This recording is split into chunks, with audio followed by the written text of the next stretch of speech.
আসসালামু আলাইকুম। আমি ডিএডি মোহাম্মদ নুরুজ্জামান, র্যাব 6 সিভিসি 2 জিনেদা র্যাব ক্যাম্প।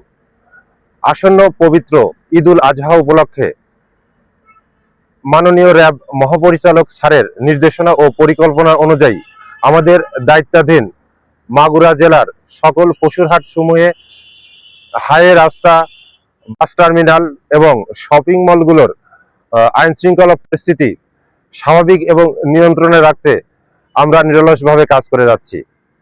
বিশেষ করে ক্রেতা বিক্রেতাদের নিরাপত্তা নিশ্চিত করতে আমাদের টহল দলের পাশাপাশি সাদা পোশাকে আমাদের গোয়েন্দা নজরদারি কার্যক্রম অব্যাহত রয়েছে।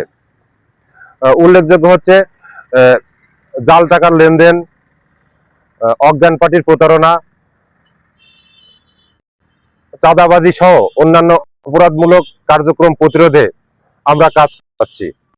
অপরাধমূলক কার্যক্রমের কোনো তথ্য আপনাদের কাছে থাকলে দ্রুত আমাদের টহল দল অথবা কন্ট্রোল রুমকে অবহিত করার জন্য বিনীত অনুরোধ করছি।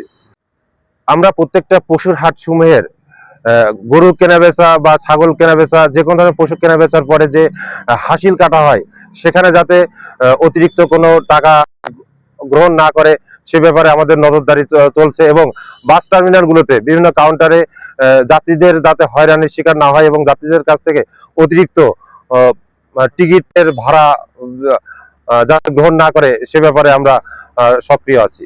ধন্যবাদ।